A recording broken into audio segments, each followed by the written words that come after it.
Budget নিয়ে speaker জানেন? স্বরাষ্ট্র পুলিশ দপ্তর। হ্যাঁ, উনি কোনোদিন সোমবার কোশ্চেন অ্যান্সারে আসেন না। উনি ডিপার্টমেন্টাল বাজেটে কোনোদিন স্বরাষ্ট্র দপ্তর স্বাস্থ্য দপ্তরের বাজেট করেন না, কোনোদিন করেন না। এবং এই প্রথম, আমি 2006 থেকে এমএলএ, মাঝখানে কয়েক বছর এমপি ছিলাম, এই প্রথম রাজ্য বাজেট সরাসরি লাইভ টেলিকাস্ট হয়নি। টেলিকাস্ট হয়নি মানে ফুটা বাজেট বলে। লক্ষ্মী ভান্ডারের বৃদ্ধি নাই, ভাতার বৃদ্ধি নেই, চাকরির কোনো গল্প নেই। লক্ষ্মীর ভান্ডার কি তাহলে এফেক্ট ফেলবে? আপনি কোন চ্যানেল? হ্যাঁ, লক্ষ্মীর ভান্ডার এফেক্ট কি ফেলবে? লক্ষ্মীর ভান্ডার চাকরি এফেক্ট, মানে টাকার যে ভাতাটা বাড়বে, চাকরি এফেক্ট ফেলবে। চাকরি চাইলো কিন্তু বলেন 1 লক্ষ ছেলে নাকি দেউচা পাচামিতে চাকরি পাবে কবে? 26 সালে উনি প্রাক্তন হওয়ার পরে পাবে। দাদা সিএম বলেছেন যে 11 বছর চলছে, 10 বছর 9 মাস। উনি প্রত্যেকটা নির্বাচনে ঢপের চপ করেন। ঘাটাল মাস্টার প্ল্যানে জমি অধিগ্রহণ হয়েছে। আপনারা যেভাবে প্রাথমিক পরিকল্পনা ঘাটালের এসডি অফিসে প্রকাশ করেছেন মানসবাবুর উপস্থিতিতে, দেববাবুর উপস্থিতিতে, তাতে তো দাসপুর সহ বিস্তীর্ণ এলাকাকে ভাসিয়ে দেওয়ার ব্যবস্থা করেছেন। আগে জমি অধিগ্রহণ শেষ করুন, জমি অধিগ্রহণ করার পরে ঘাটাল মাস্টার প্ল্যান নিয়ে দিল্লি যাবেন, 50 ভাগ টাকা আপনারা দেবেন, 50 ভাগ টাকা ভারত সরকার দিতে প্রস্তুত। ভারত সরকার যদি কেলেগাই, কপালেশ্বরী, খিরাই, চন্দ্রা, কান্দি মাস্টার প্ল্যানে টাকা দিয়ে থাকতে পারে, ঘাটাল মাস্টার প্ল্যানে টাকা দেবে। তো আগে জমি অধিগ্রহণ করুন, রিং বাঁধ কোথায় দেবেন, তার জমি কোত্থেকে পাবেন? এক্সকাভেশন, খনন করবেন, মাটি কোথায় ফেলবেন, নতুন মাটি কোথায় পাবেন? এতগুলো কাঠের ব্রিজ রয়েছে, বাঁশের ব্রিজ রয়েছে, কালভার্ট রয়েছে, তাকে পাকা ব্রিজে কনস্ট্রাকশনে করবেন। এগুলো ক্লিয়ার করুন। 500 কোটি টাকাতে কিছু হবে না। ওই প্রজেক্টটা মিনিমাম 2000 কোটির বেশি। 200-500 কোটি টাকাতে সাগরে ব্রিজ হয় না। ওটা জাতীয় জলপথ, ওখান দিয়ে বড় বড় বিদেশি জাহাজ যায়। রামেশ্বরমের মতো ফোল্ডার ব্রিজ করতে হবে। আর জাতীয় জলপথের আগে এনওসি নিতে হবে ইনল্যান্ড ওয়াটারওয়েজ থেকে। আপনি এনওসি নিয়েছেন? সব মিথ্যা কথা, সব লোক জানে।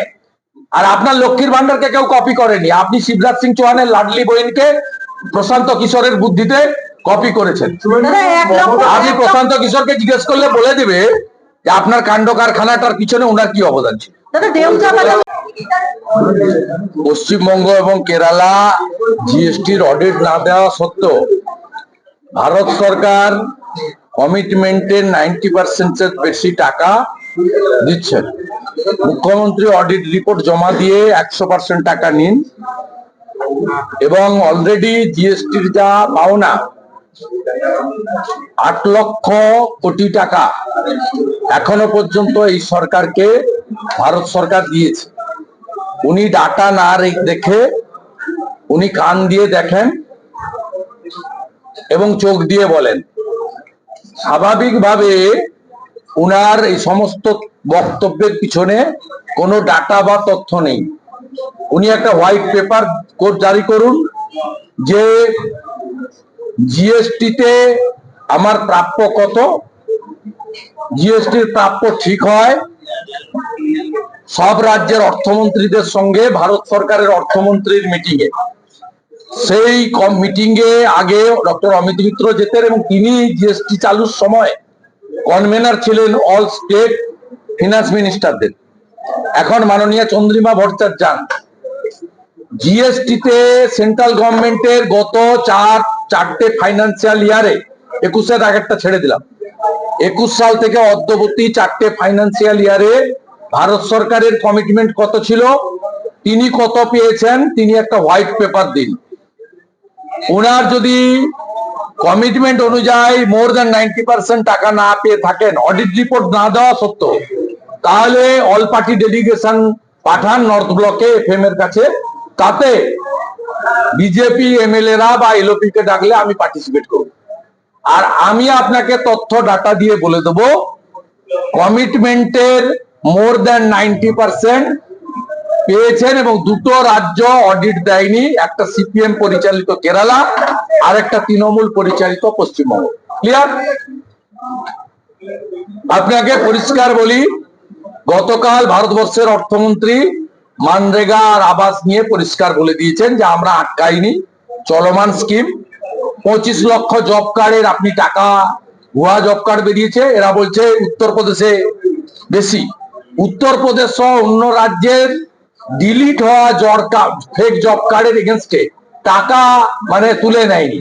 একমাত্র রাজ্য পশ্চিমবঙ্গ যেখানে 25 লক্ষ ভুয়া জব কার্ডের এগেনস্টে 8,000 কোটি টাকা, 7,000 কোটি সামথিং ক্যালকুলেশন করে দেখা গেছে তারা ভুয়া জব কার্ড হোল্ডাররা ভারত সরকারের সংবিধান প্রদত্ত কর্মসূচির টাকা তুলেছেন।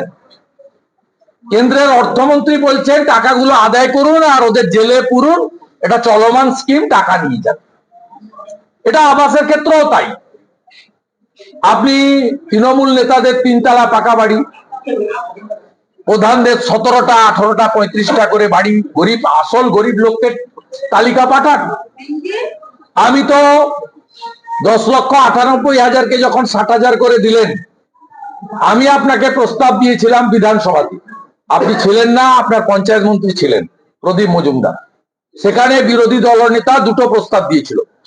একটা, গ্রাম সংসদ সভায় বসে তালিকা তৈরি করা, আর সেই তালিকা সর্বদলীয় মিটিং করে ইলেকশন কমিশনের নথিভুক্ত অথবা বিধানসভায় যারা প্রতিনিধিত্ব করেন যে কোনো একটা নিতে পারেন, নয় নির্বাচন কমিশনের নথিভুক্ত রাজনৈতিক দল অথবা বিধানসভায় যে রাজনৈতিক দলগুলোর প্রতিনিধিত্ব আছে, সর্বদলীয় মিটিং করে পাস করুন।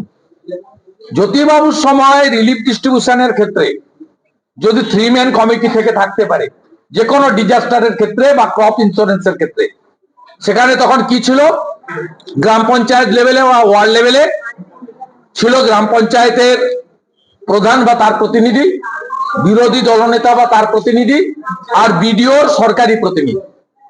আমাদের তো সিম্পল দুটো দাবি, গ্রাম সংসদ থেকে আপনি তালিকা করুন। আপনি এবারে যে তালিকা করেছেন তাতে 2.5 লক্ষ নাম মুখ্যমন্ত্রীকে বলতে পাঠিয়ে দিয়ে বলেছেন এটা ইনকোয়ারি হবে না, ঘর দিয়ে। আমার এলাকায় আপনার বিডিও এফআইআর করেছে দাউদপুরের একজনের কাছে যে মুখ্যমন্ত্রীকে বলতে নাম লিখিয়ে 60,000 টাকা পেয়েছে, সে ভুয়ো লোক। তার টাকা ফেরতের জন্য এখন বিডিও নন্দীগ্রাম তিনি এফআইআর পর্যন্ত দাখিল করেছেন।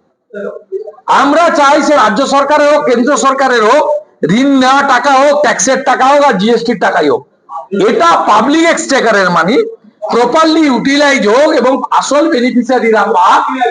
আপনার এই কাটমানি সিস্টেম, পার্টির লোকদের গোয়াল ঘর দেখিয়ে 3টে করে বাড়ি এবং ফিশারির চালা দেখিয়ে আবাসের টাকা দেওয়া আমরা বিরোধী। আর আপনাকে শুনে রাখুন মমতা ব্যানার্জি, এই 60,000 বা 1,20,000 এখন কোনো ঘর হয় না। ভারতীয় জনতা পার্টি পশ্চিমবঙ্গে এলে 3 লক্ষ টাকার বাড়ি দেবো আমরা কমিটেড, অন রেকর্ড বলছি। এই রাজ্যের বিজেপির 2-3 জন প্রধান সারির নেতার মধ্যে as per my post, by virtue of my post LOP হিসেবে আমি এই দায়িত্ব নিয়ে এটা বলছি। আমি আমার সেন্ট্রাল লিডারশিপ এবং আমাদের ভবিষ্যতের কর্মসূচির মধ্যে এটা ইনকর্পোরেট করাবো। সব এমএলএদের পক্ষ থেকে আমি কমিট করছি 1,20,000 বাড়ি হয় না। যারা জেনুইন 1,20,000 পাচ্ছেন, আরো 1,80,000 বিজেপি 26 সালে এলে দেবে। আর যারা পাচ্ছেন না রাজনৈতিক কারণে, কাটমানি দিতে পারছেন না, তাদেরকেও, সংখ্যা ফ্যাক্টর নয়, আমরা 3 লক্ষ টাকার বাড়ি তাদের জন্য দেব।